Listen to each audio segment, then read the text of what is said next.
જય માતાજી મિત્રો, સ્વાગત છે આજના નવા વિડીયોમાં। આજે તારીખ છે 28/7/2026 ને ઘણા બધા ખેડૂતો મિત્રોની કોમેન્ટો આવી હતી કે બનાસકાંઠા જિલ્લામાં આટલો બધો વરસાદ વરસ્યો, પણ શું બનાસકાંઠાના જળાશય એટલે કે મિત્રો દાંતીવાડા ડેમમાં નવા નીર આવ્યા કે નહીં? કારણ કે મિત્રો 2 દિવસ પહેલા મિત્રો બનાસકાંઠા જિલ્લામાં ધોધમાર વરસાદ પડ્યો અને કેટલાક વિસ્તારમાં મિત્રો નુકસાન થતું પણ જોવા મળ્યું હતું। તેની સાથે આપણે હવે આજે બનાસકાંઠા જિલ્લાના જીવાદોરી સમાન ગણાતા દાંતીવાડા ડેમ ઉપર એક નજર કરીએ તો આગામી દિવસોથી ઘણા બધા ખેડૂતો મિત્રો રાહ જોઈને બેઠા હતા ત્યારે મિત્રો બનાસકાંઠા જિલ્લામાં વરસાદનું આગમન થયું છે। ખેડૂતો મિત્રોને આશા પણ છૂટી ગઈ હતી કે શું આ વખતે બનાસકાંઠા જિલ્લામાં વરસાદ આવશે કે નહીં, કારણ કે મિત્રો બહુ સમય પછી મિત્રો અચાનક એકદમ સક્રિય થતા બનાસકાંઠા જિલ્લામાં મિત્રો સારો એવો વરસાદ વરસ્યો અને કેટલાક વિસ્તારમાં મિત્રો નુકસાન પણ થતું જોવા મળ્યું છે। તેની સાથે મિત્રો ફરીથી એક સિસ્ટમ સક્રિય થવા જઈ રહી છે। આગામી દિવસોમાં એક નવો રાઉન્ડ આવી રહ્યો છે, એ પણ મિત્રો આવો ને આવો રાઉન્ડ છે। કેટલાક વિસ્તારમાં મિત્રો જોરદાર વરસાદ પડે તેવી શક્યતા છે, તેના લીધે મિત્રો બનાસકાંઠામાં પણ વરસાદ પડવાની શક્યતા છે। તેની સાથે આજે આપણે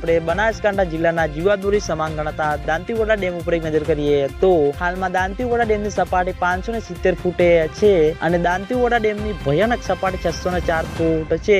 અત્યાર સુધીમાં દાંતીવાડા ડેમમાં પાણીનો સંગ્રહ 26.39% ભરાયેલો છે અને હજુ સુધી દાંતીવાડા ડેમમાં નવા નીર આવ્યા નથી। દાંતીવાડા ડેમમાં નવા નીર આવશે તો તમને બધાને આ ચેનલ દ્વારા વિડીયો બનાવી જાણ કરવામાં આવશે, એટલે તમે બધા અમારી ચેનલ ઉપર નવા હોય તો વિડીયોને લાઈક કરી દેજો, કોમેન્ટ કરી દેજો અને ચેનલને સબસ્ક્રાઇબ પણ કરી દેજો। તો મિત્રો જય માતાજી।